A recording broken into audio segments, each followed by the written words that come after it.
Okay, what do you do if you have a patient with major depression and psychotic features? According to evidence-based guidelines, the first line medical management of psychotic depression consists of either an antidepressant plus an antipsychotic or electroconvulsive therapy. If you're in need of a rapid response, ECT will be the better decision here. It's especially good for elderly patients who are unable to eat or drink if they're acutely psychotic or even actively suicidal. The ECT itself causes a 30 to 60 second general tonic-clonic seizure with very few hemodynamic or cardiac complications. You have a short-lived amnesia that can happen and is one of the most common side effects. Antidepressants typically take 6 to 8 weeks for response, and it has to be combined with antipsychotic medication to effectively treat major depression with psychotic features if you choose to go that route.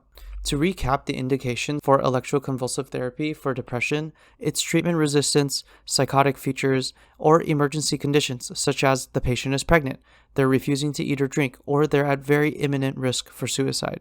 There's absolutely no contraindications for ECT for depression, but the patients at most increased risk are severe cardiovascular disease, especially recent MI, if they have a space-occupying brain lesion, or if they had a recent stroke, or they currently have a very unstable aneurysm. Although cognitive behavioral therapy and antipsychotic monotherapy is something that's very important for depression, remember that depression with psychotic features cannot be treated just with monotherapy, and cognitive behavior therapy alone is not sufficient enough if the patient is having very severe depression and is in need for a very rapid response.